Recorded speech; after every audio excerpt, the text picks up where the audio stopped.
Faucon Millennial vous présente Faucon Review, l'émission sur les livres et les comics Star Wars.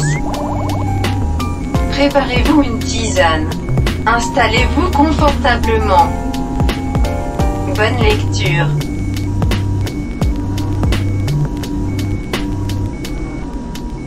Bonjour ou bonsoir à toutes et à tous et aux autres et bienvenue dans Faucon Review, l'émission dans laquelle le Faucon Millennial vous donne son avis sur les romans et comics Star Wars. Je suis Grushkov et je suis accompagné aujourd'hui de mon très cher camarade Adrien Dupatelin. Comment ça va? Coucou tout le monde, bah écoute, ça va très bien. Et toi Grushkov, comment te portes-tu aujourd'hui? Ça va. Relativement, ça va bien. Parfait. Et notre autre camarade Tuki, bonsoir. Bonsoir. Comment tu vas toi? Très bien. Et le grand retour de notre cher Sandy Julien, traducteur notamment de La Lumière des Jedi, ainsi que du livre dont nous allons parler ce soir, L'Orage gronde. Bonsoir. Bonsoir et merci de me recevoir. Bah merci à toi d'être là. Ça nous avait fait trop plaisir la dernière fois et du coup, voilà, on voulait absolument que tu reviennes. Est-ce qu'on peut dire qu'on est face au retour du Jedi? Ouais, mais carrément. Allez. je me sens tellement porté par la force jusqu'à vous. Ah, t'avais pas envie de venir, c'est la force qui a dû t'y forcer, c'est ça? Non, c'est un vrai plaisir, La dernière fois, c'était tellement charmant que voilà, on prend des habitudes. Trop gentil. Aujourd'hui, du coup, nous vous parlons de L'Orage gronde, écrit par Cavan Scott, second roman adulte de la première phase de la Haute République, faisant suite à La Lumière des Jedi, et sorti en version française le 27 janvier. Alors, du coup, la version française qui a été faite par notre illustre invité, Sandy Julien. Ouais. Comment c'était de travailler sur celui-là après La Lumière des Jedi?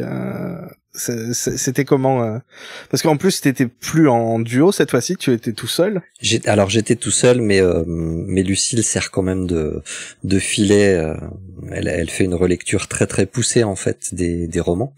Donc voilà, pour s'assurer que tout soit cohérent, que ce soit très très harmonisé. Donc voilà, je savais quand même que j'avais la bienveillance de Lucille pour me soutenir, mais c'est difficile en fait de faire un premier roman d'une série parce que il y a des choses dont on n'est pas sûr, il y a des choses que les auteurs te dissimulent et donc c'est difficile parfois de connaître leurs intentions, et c'est difficile aussi de faire la suite parce qu'il faut bien avoir conservé en tête tout ce qui s'est passé auparavant et conserver par exemple le ton des personnages, la façon dont ils s'expriment, leurs relations, etc., etc. Donc c'était s'y remettre au début, c'est un exercice qui est assez compliqué pour se mettre dans l'atmosphère. Mais une fois qu'on est parti, ça va tout seul, quoi. Donc là, ça a été. Alors c'est les montagnes russes, hein, parce que ce roman-là, il est costaud. Oui. Il est un peu plus long que l'autre et il est plus dense, j'ai l'impression. Ouais. On avait fait une review sans spoiler avec Laïn la dernière fois et donc cette fois-ci on en profite que tu sois là pour y aller à fond et on va tout spoiler. Alors du coup, faites attention, ceux qui ont écouté là, allez écouter notre, qui ont pas encore fini ou qui ont même pas commencé, vous pouvez aller à notre ancienne review et revenir ici après avoir complété, parce que là on va tout balancer, on va balancer la sauce tel Elzarman éméché. Oh là là. La réputation que tu fais à Elzarman, quoi, c'est terrible. Et c'est rigolo ça, parce que moi à la première justement quand on avait fait la première review, je le trouvais un peu lourdingue en fait avec le sexe, mais en vrai ça passe beaucoup mieux la deuxième fois, j'ai trouvé, parce que je l'ai relu récemment pour des raisons. Ouais. Il est on en parlait un petit peu avant l'émission, il y a une espèce de Elzar, il fait le grand écart entre l'immaturité totale et justement l'accession à la maturité avec un courage assez exemplaire. Moi je le trouve enfin voilà, je m'identifie beaucoup à Elzarman dans son côté à la fois puéril et brave, quoi. Ouais. Et parce que avant de parler d'Elzar, tombeur aussi, hein. Voilà pourquoi aussi, hein, tu peux le dire, hein, sans le dire. Oui, voilà, évidemment. C'est mon côté Latin lover. C'est ça. Mais oui, c'est ça. Mais avant de parler de ça, je voulais vraiment spoiler à mort. Et on va parler tout de suite de la fin. Parce que c'est vraiment le truc qui te reste quand tu lis le livre. Alors le gros cliffhanger du livre précédent, c'était le destin de Loden. Qu'est-ce qui va lui arriver maintenant qu'il est capturé, qu'il est captif de Marchion Ro, et que il y a ces espèces d'artefacts et tout au long du livre. Ça y va doucement, ça avance, on n'a pas trop de Loden jusqu'à de plus en plus à la fin. Il s'échappe enfin, il retrouve son fils, son padawan, et tout part en poussière.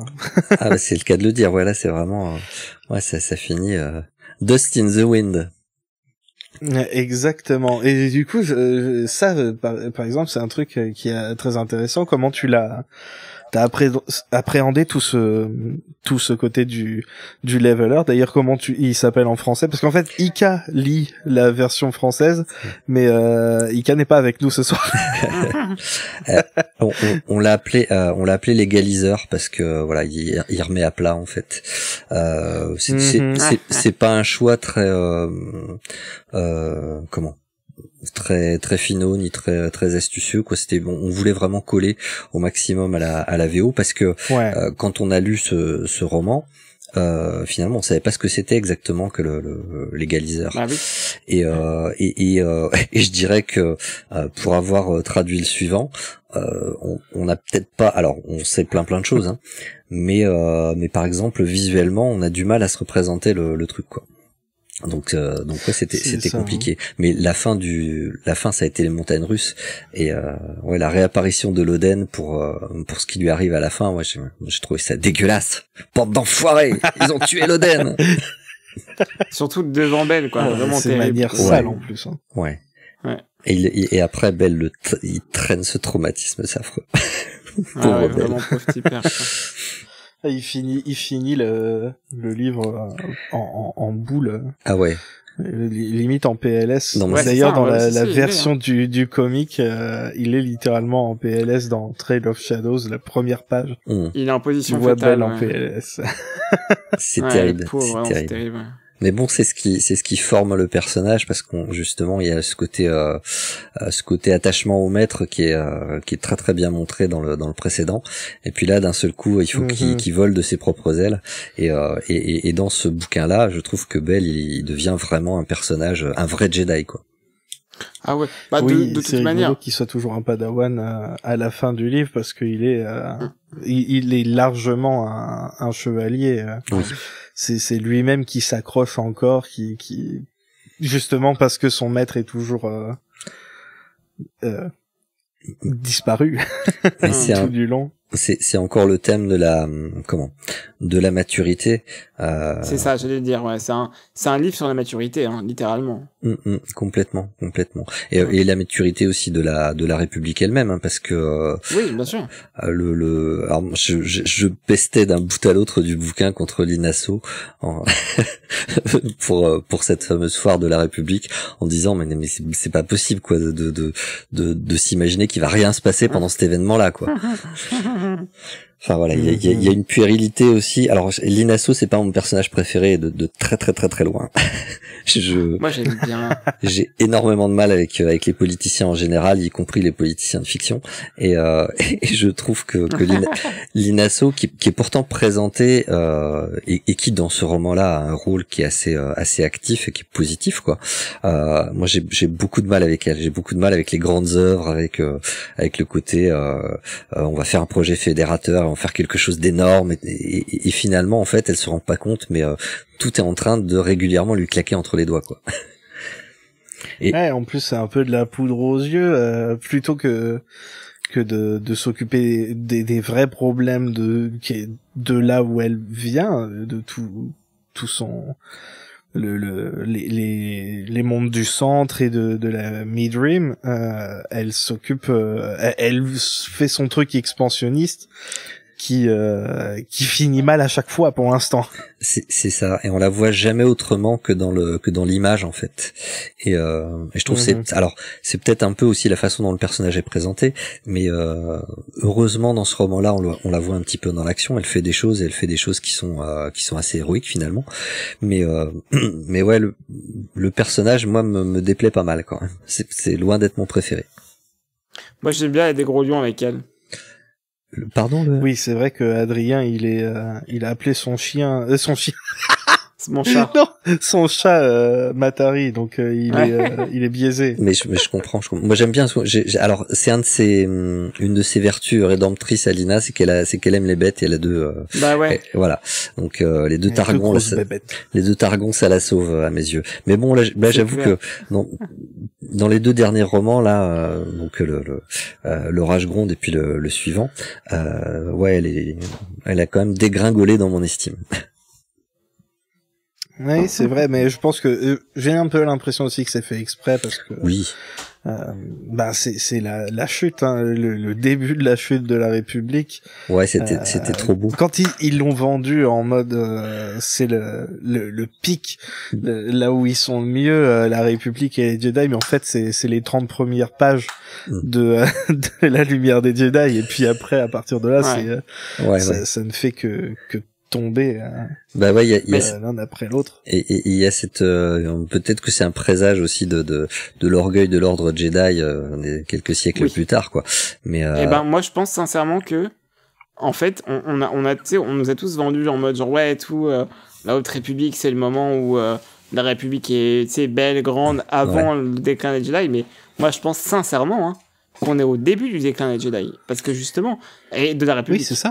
Parce qu'en fait on est vraiment au moment où rien ne va. Ils ont beau faire des choses qui sont sur le papier pas trop mal, il y a quand même une vertu presque presque un colonialisme de la part du centre et de la galaxie. Il y a de la République, il y a vraiment un truc qui tu vois tu te rends compte en fait que c'est pas si beau, tu vois, les Jedi à l'époque déjà. Et de la République pareil quoi. Et justement je trouve que le cast encore une fois et des Jedi qui sont présents, et ils représentent très bien toutes les facettes en fait de cette époque-là, de cette période, de ce qui va et de ce qui va pas entre évidemment Belle, lui qui va être la nouvelle génération, qui est vraiment pleine de doutes et qui c'est vraiment pas vers où il se dirige, et c'est le chaos partout. Tai qui est quelqu'un qui est un peu extérieur à tout ça et qui sait pas trop quoi faire de sa qu'est-ce que je l'aime de ses pouvoirs, de tout ça. Stellan qui est très dans l'ordre à ce moment-là, et c'est le golden boy un peu de l'ordre Jedi, qui a toute cette pression sur les épaules parce qu'il doit montrer que non on est quand même les good guys et tout, et tout ce qui se passe dans le livre montre qu'en fait c'est quand même un peu eux qui font le bazar, c'est eux qui amènent le bazar dans ce côté-là de la galaxie. Et voilà, là on va pouvoir vraiment en parler. Il y a Elzar qui propose une alternative un peu à tout, qui lui non plus n'aime pas trop les politiciens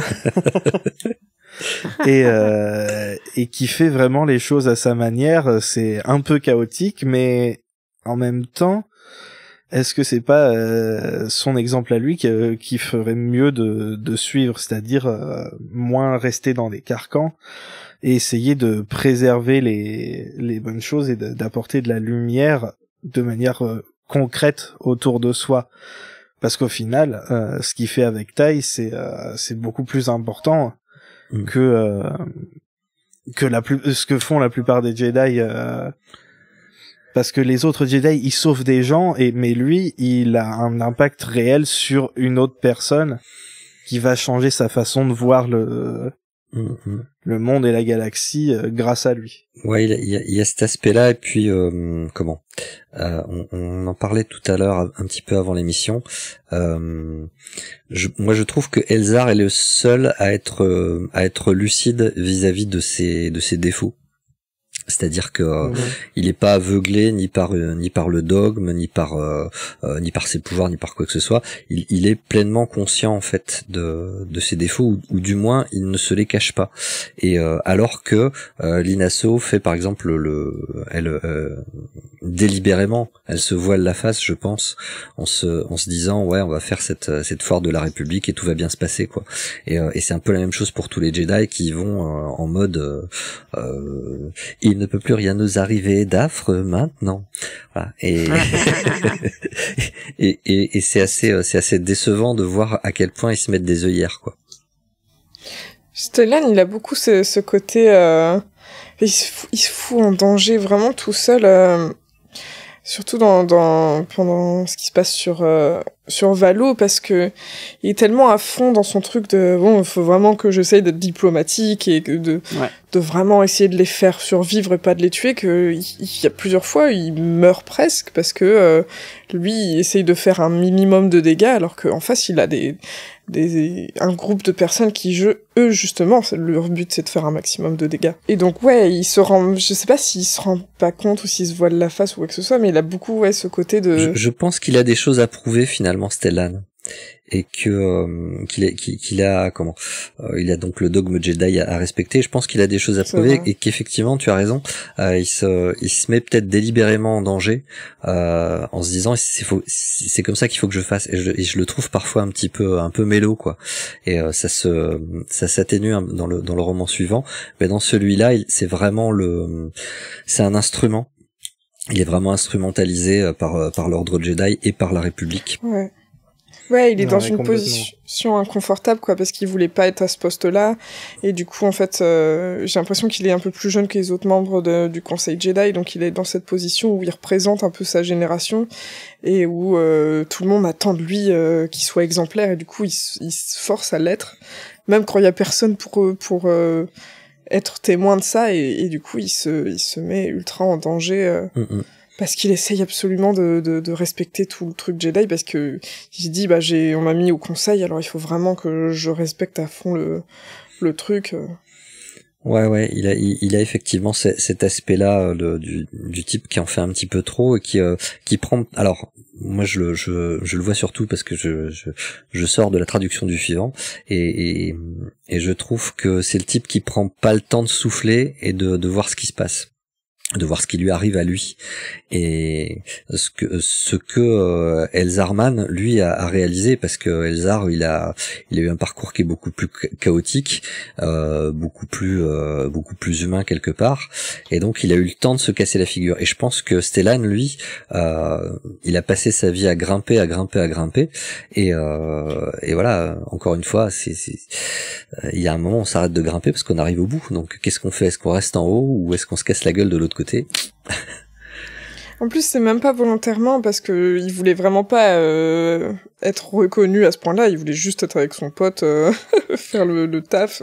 Mais complètement. Et il se retrouve dans des positions parce que tout le monde le voit en grande estime, et je pense qu'il se force à essayer tout le truc où il se fout en danger à cause de vouloir respecter à fond le code. C'est aussi parce que je pense qu'il doit avoir un peu un syndrome de imposteur, parce qu'il le dit lui-même que il a réussi ses épreuves de maître parce que Elzar l'a aidé à tricher. Donc il doit avoir tout ce truc d'imposteur de ouais, mais en fait tout le monde me voit plus grand Jedi que je ne suis, et du coup je pense qu'il essaie de se foutre des standards qui sont beaucoup trop, qui sont pas forcément adaptés à la situation. Il fait pas par situation, il fait par il faut absolument que je sois toujours au best des... Ils sont quand même tous très mal dans leur peau, c'est Jedi. Oui, évidemment. Bah oui, parce que il y a un truc qui va pas. On a vu en fait dans le premier bouquin on voit leur profil Facebook, et puis et dans le deuxième on les voit en vrai, donc c'est très très différent quoi. Ouais, c'est ça. Sauf Porter, ça va, il fait du surf, il est content. Voilà. Il est incroyable. Mais parce que lui, il était déjà en train de faire la tronche dans celui d'avant. Ouais, c'est ça. Il a déjà eu tous ses traumas dans la phase 2, en fait. Hein. C'est ça. On va voir tous ces traumas. On va le voir différemment, là. Mais lui, il a déjà est déjà vieux et aigri et du coup il peut profiter beaucoup mieux de la vie et chanter la musique de la foire et tout. Ouais, il est complètement détaché. Ouais. Il est détaché, lui. Je pense qu'il a passé le cap. Prouver, lui, hein. Il a plus rien à prouver. Il est à la retraite. Il fait ce qu'il veut. C'est ça. Il vient aider les poteaux quand il s'ennuie. J'aime beaucoup ce personnage. Ouais, il est bon, lui. Il est très très bon. Il y a plusieurs personnages qui se distinguent. Moi, j'ai beaucoup aimé aussi Orbaline. Oh là là, incroyable. Qui est fabuleux. Il m'a beaucoup fait rire et c'était un plaisir de traduire les moments. J'attendais avec impatience, tu vois, les chapitres et les passages où Orbaline intervenait. Mais il y a tellement de choses à dire. Il te le présente comme le mec chiant, ultra à fond sur ses archives, et puis après tu vois qu'en fait le mec c'est quand même pas la moitié d'un con, tu vois. Ah ouais, il a vraiment la classe Orbaline. Mais même, je suis fan. Le duo avec Hilda Hero, ça marche trop bien. Ouais. Enfin, quand ils sont dans la tour là, c'est génial. Enfin, non, c'est la tour. Je sais plus à quel endroit où il. C'est la tour de communication, ouais, je crois. Enfin, c'est une. Ouais, c'est ça. Ouais. Et Ridley Hero aussi, c'était très sympa d'avoir et c'est très futé de faire intervenir un membre de la presse pour jeter un regard un petit peu critique sur les Jedi, justement. C'était vraiment sympa. D'autant que le personnage, il est pas plat non plus. Elle a vraiment de la personnalité, quoi. J'ai beaucoup aimé aussi. J'adore sa backstory. Ouais, c'est la chouchou de la chancelière parce qu'un jour elle a envoyé chier un vieux capitaliste de merde sur une planète. C'est ça. En plus, c'est une cyborg, donc c'est stylé. Ouais. C'est... Oui, c'est vrai. Elle est vraiment très sympa avec son petit robot relié par interface neuronale. Ouais. C'est génial, ça. C'est très fun. Ça, c'est le petit détail qui fait plaisir. Mais le livre foisonne de personnages secondaires hyper intéressants et super bien écrits. On a évoqué Orbaline, on parle de Ridley Hero, on a aussi le fils de Linasso. Kipso. Les gays, oui. Kipso. Ouais, Ouais, c'est... Pardon. Non, vas-y, excuse-moi, Tuki. Non, fini. Non, je dis c'est cool en plus d'avoir un peu de représentation parce que c'est un gosse qui a priori est gay et c'est cool parce que moi quand il y a de la représentation toujours dans Star Wars c'est trop bien, donc ça fait du bien. C'est bien quand Star Wars il est vraiment pour tout le monde et tout le monde c'est ça, tu vois, c'est ça. Quelque chose. Complètement. Et c'est fait de façon très je trouve très très subtile, quoi. Il y a pas de, on sent pas le forcing derrière. C'est vraiment voilà. Non, c'est bien intégré à l'histoire, c'est vraiment ça vient naturellement, tu vois. Tous ces éléments là, c'est écrit de façon fluide, naturelle, et du coup ça sort pas de l'histoire, c'est vraiment... Ouais, puis là, son story arc avec sa petite romance, là, j'ai trouvé ça super mignon, mais quoi. Oui, mais c'est génial que les personnages queer aient vraiment... c'est pas juste des personnages queer, tu vois, ils ont une histoire et ils sont pas définis par le fait qu'ils sont queer, c'est juste un truc en plus, un petit bonus en plus. et c'est ça, tu vois, je disais, donc, je parlais des personnages secondaires, mais il y a Kit Repso, mais il y a aussi... Il y a aussi Eudidis du côté des Nine que j'ai beaucoup aimé. Oui. Cette espèce d'oiseau géant. Oui. Merveilleux. Oui. Le mec, il est là, il représente tous les fans qui sont en train de simp sur... Ouais, c'est ça. Sur Markion, c'est merveilleux. Il est en train de se faire écraser. Oui, c'était pas mis, daddy. Mais je suis désolé, mais vraiment, Mark Unroe, il va vraiment falloir qu'on parle de son sex appeal incroyable. C'est clairement. Mais il fait même pas exprès, c'est ça qui est complètement ouf. Le mec, il est juste là et t'es genre... c'est la canicule d'un coup, non? C'est ça. Ça me fume de voir des montages sur Twitter, sur TikTok, de fans de Mark Unroe qui vous savez, il y a une couverture de comics de Mark Unroe qui a une chaîne au bout de la main. Ouais. Et des gens, j'ai vu des TikTok où t'avais des fans qui s'est mis une chaîne autour du cou et qui étaient là à côté, Mark Unroe et tout. Ça me fumait de rire. C'est merveilleux. Trop bien. Il me fait trop rire en plus parce que on comparait au fait que, enfin la dernière fois on disait, ce qui est bien, c'est qu'il ressemble vraiment pas aux autres. C'est pas un Throne Beast, c'est pas encore un empereur, c'est pas un Dark Vador ou un Kylo Ren. Il ressemble pas du tout au gros méchant qu'on a vu avant. Et il fait n'importe quoi et ça marche. Et je trouve ça extraordinaire. Genre c'est le personnage, il a un but. Il a pas de plan, mais il a un but. Et il va faire n'importe quoi pour l'atteindre tu vois, je trouve qu'il a, et ça marche. Il a de la ressource et puis il a une paire de bollocks à la taille de l'étoile noire, quoi. Il faut reconnaître. Mais c'est ça.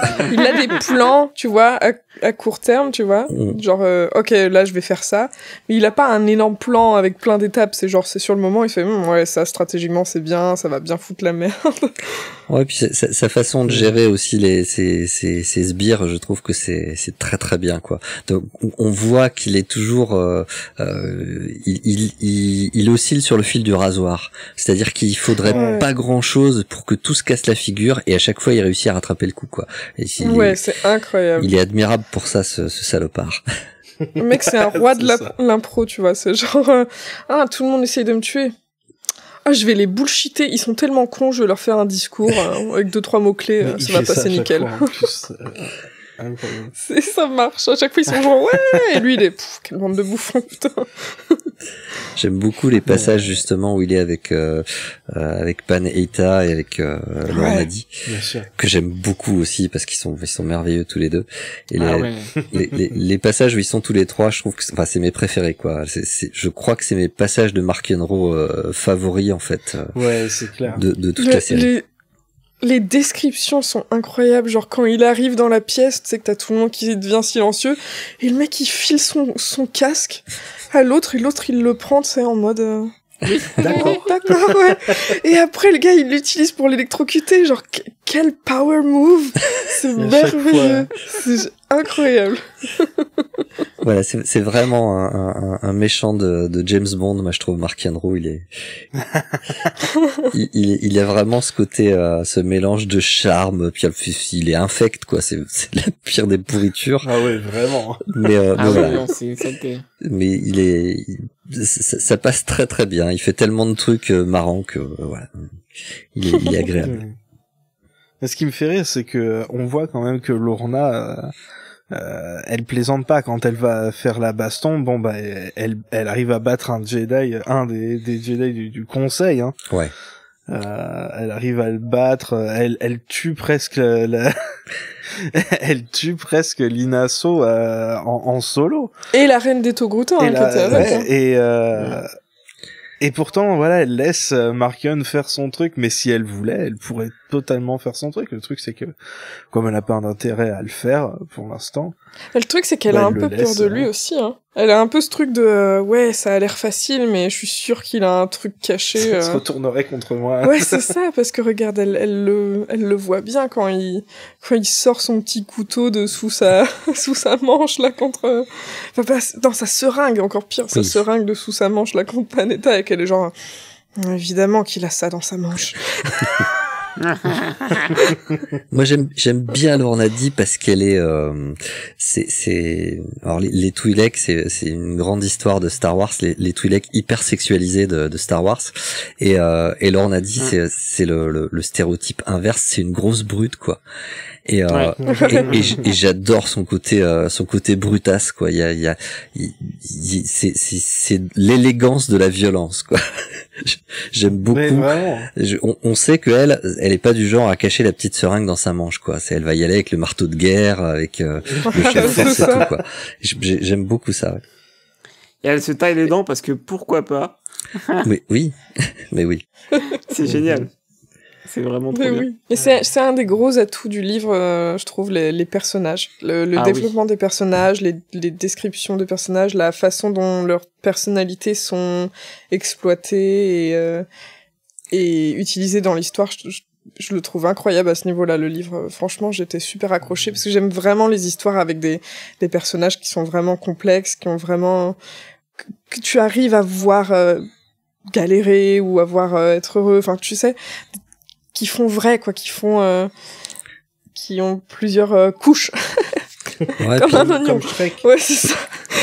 Non, puis Et vraiment, le livre réussit à fond avec ça. Tous les personnages sont intéressants. Il n'y en a pas un seul où tu te dis, oh, c'est sur lui, vivement le chapitre suivant. T'sais, à chaque chapitre, tu fais, ah, on passe à eux, qu'est-ce qu'ils vont nous faire encore? Mais complètement. Ouais, il y a ce... Même les le sénateur Celestéen aussi, comment il s'appelle? Tiatoun. Ah oui. Ah, j'ai vu son nom hier. Oui, voilà. Alors lui aussi, je le surkiffe. J'aime beaucoup le fait qu'il soit présenté comme un salopard. À la fin, ouais, il est là. Et ça reste un salopard, mais c'est un salopard qui est entièrement dévoué effectivement à la République et qui est complètement honorable, quoi. Et pour le coup, j'ai plus d'admiration pour lui que pour Linasso quelque part.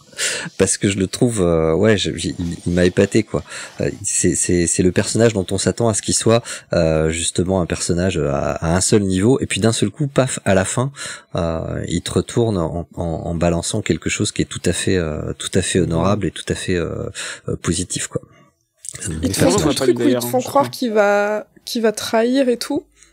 En fait, tu te rends compte que non, pas du tout. Le mec, il essaye juste de trouver une façon efficace de protéger la République et tout. C'est ça, ouais. C'est ça. Comment il est outré quand il découvre l'arme de l'autre là, qui désactive les sabres laser. Je lui attendais tellement pas. Oui. Mais qu'est-ce que c'est que cette complètement folle.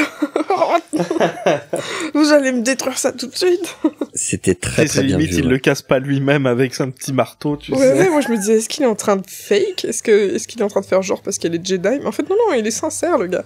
Il veut juste protéger la République, c'est tout. Ah, il est très très bon, lui. Moi, ça fait partie des personnages que j'ai bien aimés. Il y a une, c'est exactement ce que tu disais, Tuki.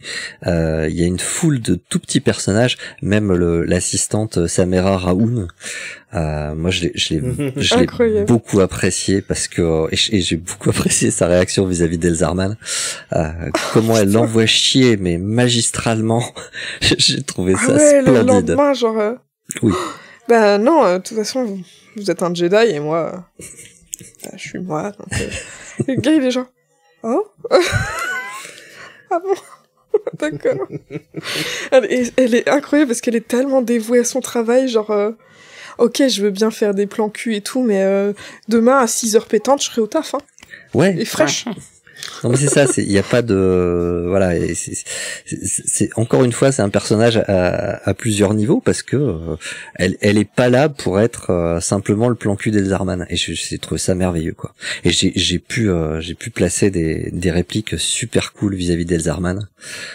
Notamment quand c'est Taïorik qui lui dit eh ben mon cochon. Ah oui. J'étais sûr que ça allait pas passer, ça. Eh ben c'est passé quand même, et je suis fier de moi. Trop bien. En anglais je crois qu'elle lui dit you dog. Ah, elle lui dit dirty dog. C'est ça. Elle est géniale cette réplique. Oui. Il va falloir qu'on parle de taille, hein. Oui. Ouais. Parce que la lesbienne.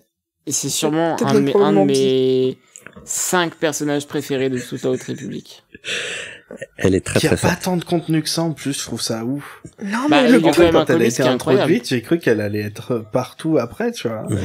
Pas vraiment. Le peu qu'on la voit dans ce livre-là, elle est quand même super intéressante. T'en apprends plein alors qu'elle parle pas beaucoup et tout. C'est vraiment. Elle cache énormément de choses aussi. Ouais. Mais moi, ce qui me fume, c'est excuse-moi, vas-y. Elle est que je voulais juste savoir parce que j'ai pas suivi tous les comics. Elle est que dans ce roman-là et dans c'est The Monster of Temple Peak ou quelque chose comme ça, non? C'est ça, c'est exactement ça. Elle est nulle part sinon. D'accord. Je suis. Mais elle reviendra. Et pourtant, elle reviendra à la fin de Monster of Temple Peak. Elle dit que, enfin, il y a un carton qui dit que Taïorik will come back ou un truc comme ça.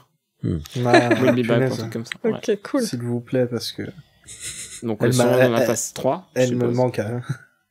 Je trouve que elle et Elzar, c'est vraiment un duo incroyable parce que genre le gars, il a vraiment besoin de quelqu'un pour le guider, et elle est genre non, je veux voir personne, moi je veux être asocial, et puis elle est bon, quand même, je vais pas le laisser, on dirait un petit chiot là. Mais c'est tout le temps ça avec elle, hein. Tout le monde, parce qu'en fait, genre, soyez honnête, hein, genre c'est littéralement, je pense, hein, dans le moment de la Haute République, c'est littéralement l'épéiste la plus forte. Je pense Mais t'as vu comment elle est contre les autres, là? Non, mais elle les défonce, genre. Elle a presque buté Elzar. Genre, ouais, c'est ça, en fait. Genre, une larme elle, à contre côté. Stellan et Elzar, elle les bat, en fait. Oui. Deux contre un, quoi. Donc, mais bien souvent, je trouve que dans les romans de la Haute République, les prouesses de bretteur des Jedi sont tournées en ridicule, parce qu'on les voit justement s'entraîner en faisant un peu des ronds de jambes, en faisant à celui qui fait les plus belles prouesses et tout, et je trouve ça assez marrant. Parce que finalement le sabre laser est un peu tourné en ridicule dans pas mal de trucs, y compris avec cette fameuse arme qui les neutralise complètement, et ça les prive de leur arme emblématique, mais en même temps tu vois ça les ramène à un niveau humain, quoi. C'est peut-être une façon de dire bon, les pouvoirs c'est quelque chose, mais il y a autre chose dans les Jedi, c'est pas simplement la force, c'est pas simplement les sabres laser, c'est aussi une philosophie, une idéologie qui finalement qui tient debout, quoi. C'est assez marrant, ça. Ouais. Mais ils ouais, sont pas sortis de l'auberge. Hein. Oh, vas-y, Adrien. Ouais. Non, je dis que, ouais, enfin, Tai, elle était vraiment incroyable, et c'est pareil, le fait qu'elle ait une espèce de maturité, elle aussi, hein, qui a quitté l'ordre, qui veut pas du tout être appelée Jedi, qui déteste les Jedi, hein, littéralement, bah, tu vois, elle en vient à coopérer avec un Jedi, avec plusieurs même d'entre eux, parce que quand on lit les romans jeunesse, on se rend compte qu'elle croise aussi la route de Ram, et on le lit aussi un peu dans ce livre, il me semble, on voit Ram dans... Oui, il est dans la prison. Ouais. C'est ça, dans la prison, et voilà, enfin, c'est un personnage qui fonctionne à merveille, qui est super attachant, et enfin, moi, je pense que c'est sûrement le personnage de la Haute République que je veux le plus voir dans un live action. J'avoue. Et tu sais, tu fais une série, à la Witcher. Ouais, c'est ça. Hein. Ouais, et c'est juste elle qui va se battre contre des créatures à travers la galaxie, voilà. En petite exclusivité, hein, je vous annonce mon fancast pour Tai. Moi, je veux Danae Gurira pour la jouer, parce que vraiment... Ah, elle marcherait bien. Hein. Ah, mais franchement, j'ai l'impression que le rôle a été fait pour elle, quoi. C'est terrible. C'est clair. Moi, j'adore le truc de... elle essaye de faire genre, elle est trop badass, tu vois. Mais oui. Oh là là, j'ai pas d'émotion, je suis pas sensible et tout, mais elle est littéralement en train de jeter des cailloux c'est genre pile ou face pour savoir si elle doit aider les gens, parce que sinon elle aiderait tout le monde. Mais oui, c'est ça. Elle a un côté trop, même ésotérique, chelou, tu vois. C'est pas la force, c'est pas... Tu vois, c'est vraiment... Elle a un côté... Elle se détache de son environnement. Et il y a un côté vraiment magique et mystique avec elle que moi, je trouve... Enfin... fou, quoi. Vraiment, ça marche trop bien. Et toi, qu'est-ce que tu en as pensé de Tai, Sandy? Moi, j'aime bien les personnages justement qui font un petit peu bande à part, et qui disent moi l'ordre Jedi est très peu pour moi, je garde le sabre, c'était gentil, et je garde les pouvoirs, mais je vais faire mon petit chemin de mon côté. J'aime bien Tai, et dès le début, quand j'ai commencé à traduire, j'entends, ça fait vraiment partie des personnages pour lesquels j'ai eu le moins de mal à traduire ces répliques, parce que je les entendais vraiment. T'as des personnages où tu peines à trouver leur voix, tu vois, dans ta tête, t'as une espèce d'abstraction, t'entends pas vraiment la voix d'un acteur à la place, mais il y en a pour lesquels c'est plus facile que d'autres, et là, Tai Yorick, ouais, ça a marché du tonnerre, quoi. C'était vraiment, c'est elle qui dit, eh ben, mon cochon, et c'est très précisément, enfin, je vois la scène, quoi, dans ma tête, je la vois tout à fait en train de parler avec Elzarman, surtout dans ce moment-là, qui partage, qui est assez particulier. Voilà, mais ouais, j'aime bien Tai Yorick aussi. Mais moi, j'aurais du mal, tu vois, Adrien, il arrive à dire, il y a 5 personnages que j'aime dans la Haute République. Je sais pas combien il y en a, moi. Ah non, il y en a plus, hein. Ouais, mais je il y en a plus, mais mes 5 préférés, quoi, je veux dire. Je pourrais pas les classer. Je saurais pas te dire lesquels viennent en premier. Ouais, maintenant ça devient. Plus ça va, plus c'est dur. Mon surtout classement si est changeant. Je suis tout en même temps. Tu me rassures, parce que moi ce serait pareil. Si on me disait, si aujourd'hui je devais te sortir mes 5 préférés, ce serait pas les mêmes que demain ou qu'hier, quoi. Ouais, non mais non. Moi, je sais lequel c'est le top 1. Allez, le top 2. Mais le reste c'est tout mélangé, mais moi je sais que en haut j'ai Belle et Stellan, et puis par contre tout le reste ils sont juste super, et puis voilà, ça dépend de celui que je suis en train de lire sur le moment. Mais c'est fou parce qu'il y a pas un, en tout cas parmi les romans adultes, les 2 premiers romans adultes, donc Light of the Jedi et Rising Storm, je trouve qu'il y a pas un personnage qui est, tu sais, devant lequel tu te dis, oh c'est mal écrit, tu vois. Il y en a un qui m'a bien énervé dans Fallen Star, mais c'est fait exprès aussi. Ah oui, effectivement. Je suis d'accord. Je crois que c'est le seul de tout le truc. Mais ça marche quand même, tu sais, il y a quand même c'est un personnage qui est pas là pour rien, tu vois. Non. Et puis il est là exprès pour te taper sur les nerfs aussi. Ouais, c'est ça aussi, tu vois. Mais c'est ça qui est intéressant, c'est qu'en fait, tous les personnages se valent et moi, genre, ça m'est jamais arrivé bah, tu vois, si par exemple, demain, on me disait que, je sais pas, Lil Nas X, c'était son personnage préféré, bah, je le comprendrais. Il y a pas un, tu te dis, pourquoi lui, tu vois, parce qu'ils ont tous un intérêt, au-delà du scénario, tu vois, ils ont tous un intérêt, personnel et je comprends qu'on puisse en aimer certains plus que d'autres, quoi. Mais après, c'est ça qui est cool, c'est que ça reflète, voilà, nos attentes de spectateurs, quoi. Les personnages sont vraiment bien servis parce que à chaque fois ils sont dans des bons livres en fait, ouais, c'est ça, hein. Ouais. Ça aide beaucoup à s'y attacher. C'est écrit de manière hyper fluide, je trouve. Et il y a un sens du rythme aussi qui fait que il y a beaucoup de romans pareil qui m'exaspèrent parce que on voit trop certains personnages et on a trop le temps de s'attarder sur un tel ou un tel, et là c'est exactement le contraire, c'est-à-dire que les personnages passent très très vite dans des petites scènes. Alors et plus ça va dans le roman suivant, c'est encore plus marqué, mais plus ça va, plus il passe vite, quoi. Donc Orbalin, on sait par exemple que il a 3 scènes dans le bouquin qui sont vraiment importantes, quoi. Mais peut-être qu'on le reverra jamais, mais ces 3 scènes-là vont être vraiment marquantes parce que tout le personnage est ramassé dans ces scènes-là. Et comme l'intrigue de l'Orage Gronde, elle part vraiment tambour battant, il y a vraiment pas de moment il y a pas de répit à partir d'un certain moment, je dirais presque du premier quart du bouquin, ça commence à partir très très vite. On n'a jamais le temps de se dire ce serait bien de passer à autre chose, quoi, parce que ça va très très vite et on passe peu de temps avec chaque personnage. Et on en veut toujours plus. Bah oui. Ouais, c'est ça. Et du coup, au début, on voulait qu'on en parle, mais on en a pas trop parlé. Mais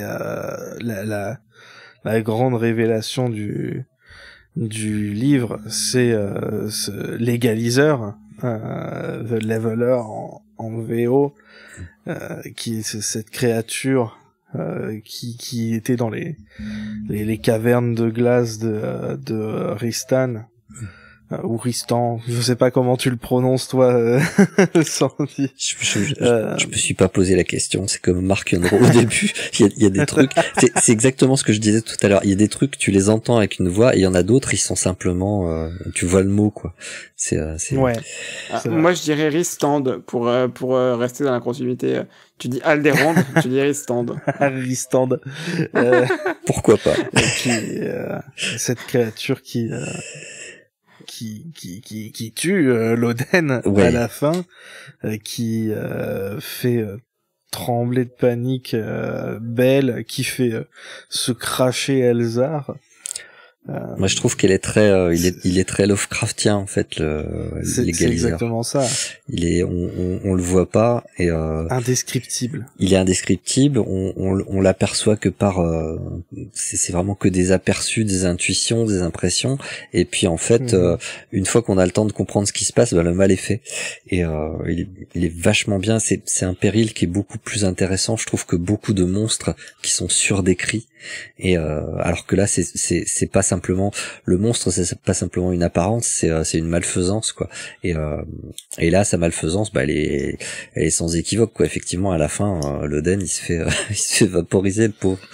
Donc le monstre est vraiment effroyable.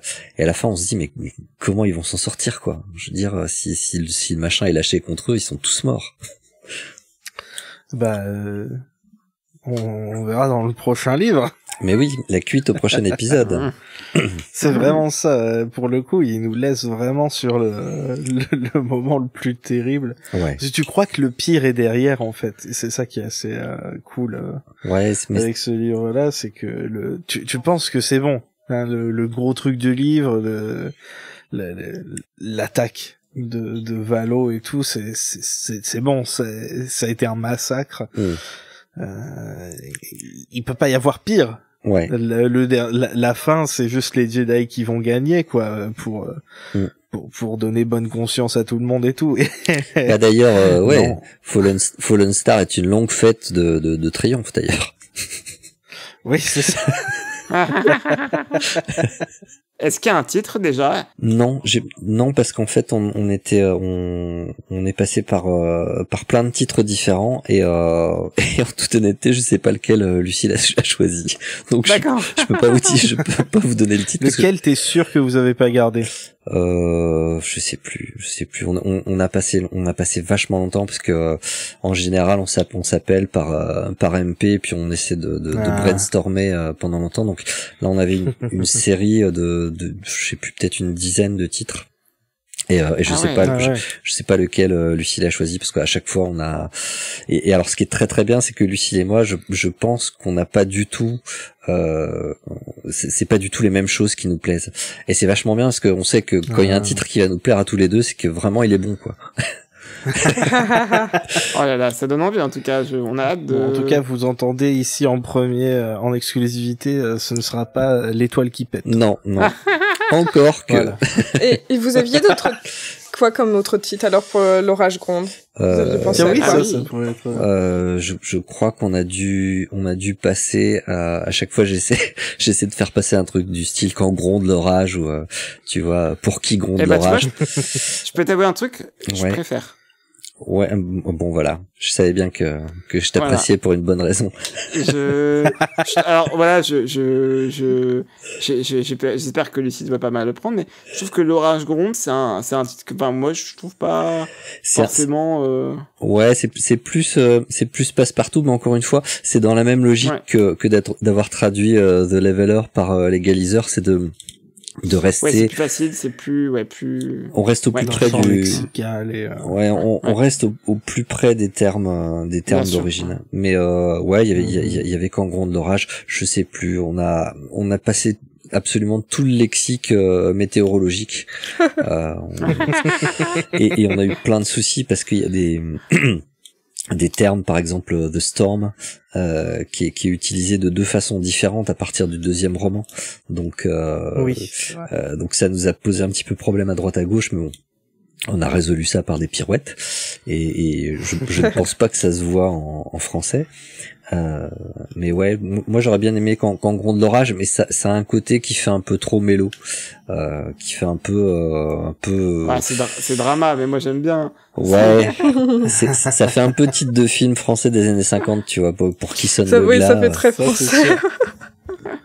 Donc, on embrasse d'ailleurs Lucille Gallio, qui nous écoute peut-être. Ouais, on la remercie pour tout ce travail. J'espère pas, après que Sandy ait dit autant de mal. Non, Lucille, c'est tout le respect, toute l'admiration que j'ai pour elle, parce qu'elle fait un taf énorme. Ouais, c'est clair. Ouais, parce tout le temps dessus. Il faut savoir aussi que donc Lucille fait de la traduction, et tout ce qui sort chez Pocket de Star Wars, Lucille le regarde, mais elle se contente pas de le regarder d'un œil, tu vois, elle dit pas en diagonale, quoi. Elle a vraiment à cœur la qualité de tout ce qui sort chez Pocket. Donc on a vraiment de la chance d'avoir quelqu'un comme ça qui soit à la fois passionné et compétent pour diriger cette gamme.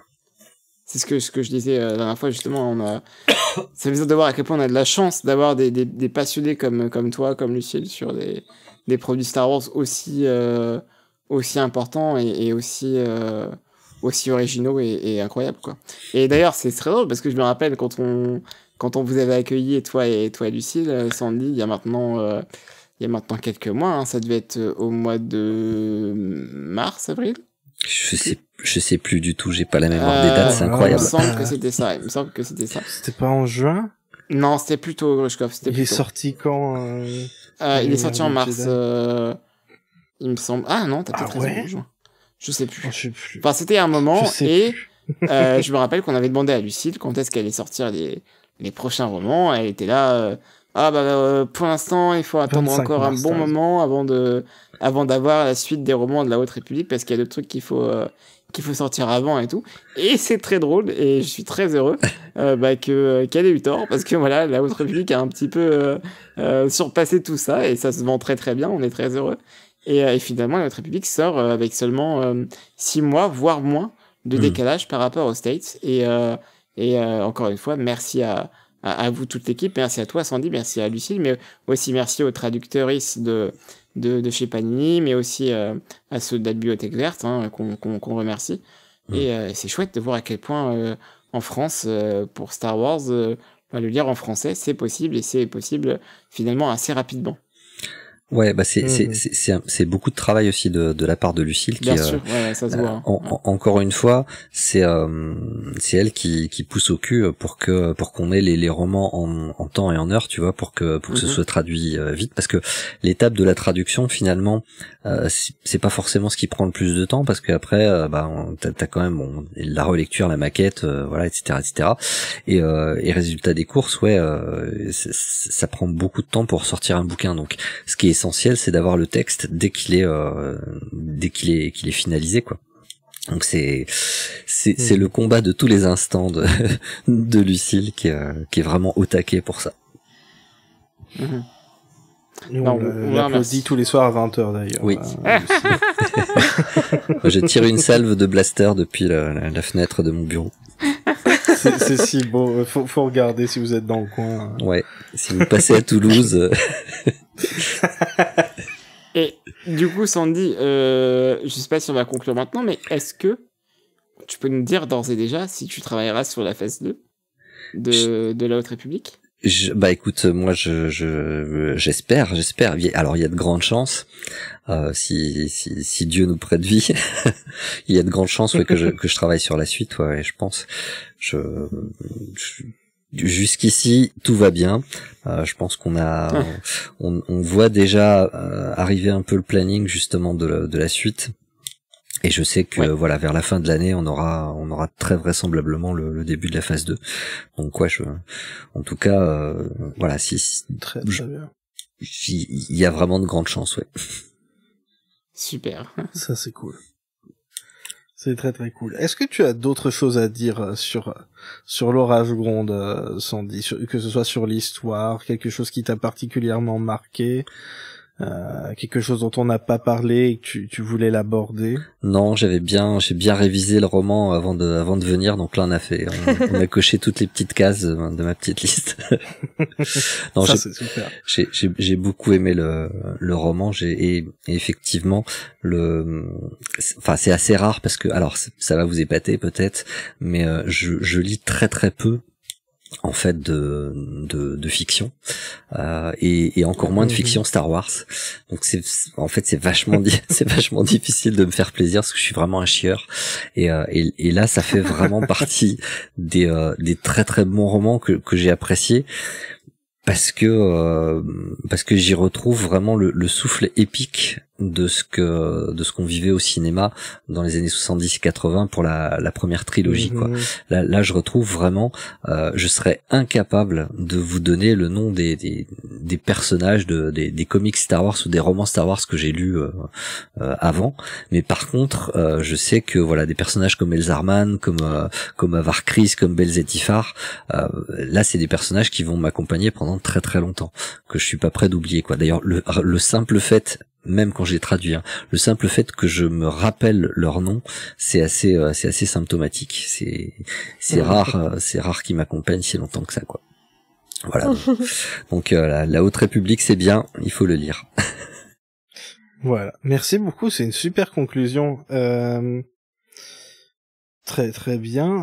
Adrien, toi, est-ce que tu as des choses pareilles dont tu voulais parler et qu'on n'aurait pas touché, ou juste un petit truc, un moment préféré, un moment que tu n'as pas aimé. C'est compliqué, mais vraiment, quand je pense à ce livre, j'ai surtout cette scène ce passage avec Belle qui sauve des personnes sur un vaisseau que je trouve très beau. J'allais le dire. Bien ça.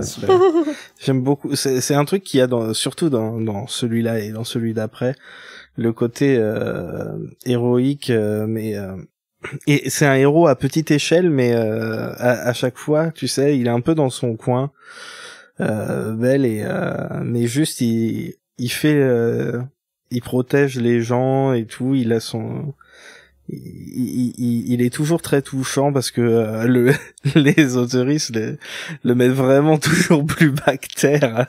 Ils lui font baver comme c'est pas permis à chaque fois, mais à chaque fois il se relève et il perd jamais le nord, et c'est pour ça que c'est mon préféré. C'est encore un enfant, c'est pas encore un vrai chevalier Jedi, mais il en a déjà toute l'étoffe, et c'est super cool à voir. Il y a énormément de Padawan dans cette première vague cette première phase de la Haute République, et ils se distinguent tous à leur manière, et j'aime beaucoup Belle en particulier, quoi. Donc merci Adrien, parce que je voulais en parler. Et je t'en prie. Juste aussi, je voulais dire que si vous n'avez pas lu le livre et que si vous avez écouté, du coup, vous a spoilé, désolé, mais aussi c'est un livre qui, je pense, plaira à beaucoup de monde, parce que il y a beaucoup de lore, énormément de lore. On sent que Cavan Scott s'est fait plaisir, et c'est un gros nerd. Ouais, c'est vraiment vraiment un giga Cavan nerd. Scott, immense nerd, et vraiment c'est cool, parce que moi à la base c'est pas trop ça tu vois, ça m'en touche une sans faire bouger l'autre, de savoir que la race du D10 a été réduite en esclavage par les Sith il y a très longtemps. Mais en fait non, j'ai bien aimé. Donc c'est vraiment stylé, et c'est cool, une petite perspective pour peut-être d'autres œuvres à voir. Et du coup, pour finir, toi, Tuki, d'autres choses dont tu voudrais parler avant qu'on finisse, ou pas? J'ai rien qui me vient là, mais puisqu'on en parlait, moi mes préférés c'est Elzar et Marchion. Allez.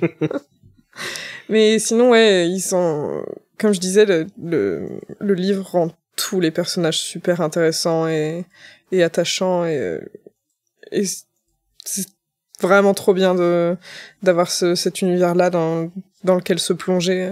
Ça fait vraiment du bien d'avoir un Star Wars qui est aussi bon, quoi. Et en plus, il y a des LGBT, il y a tout ce qu'il faut, il y a vraiment tout ce qu'on peut aimer dans Star Wars est condensé là-dedans. Et j'adore le fait que ils se permettent plein de choses, comme par exemple tous les trucs de thirst sur Marchion qui sont dans les livres, tous les trucs comme ça. Je trouve ça génial, c'est genre, oui, il est des nôtres. Cavan, on a vu. Mais voilà, je viens à peine de commencer Fallen Star, et j'ai vraiment hâte de continuer à me plonger dans l'univers de la Haute République. Très bien. Eh bien, c'était notre review complètement avec spoilers de l'Orage Gronde, avec Sandy Julien qui nous fait encore une fois l'honneur d'être là, et qu'on fera revenir pour notre review spoiler de Fallen Star, parce que avec plaisir. On doit le faire. Et on a hâte d'en discuter avec toi en juin. Ce sera la sortie de celui-là, donc on se retrouve en juin. En attendant, que la force soit avec vous, et évidemment, nous sommes tous la République. Eh oui. Ciao. Salut. Bye.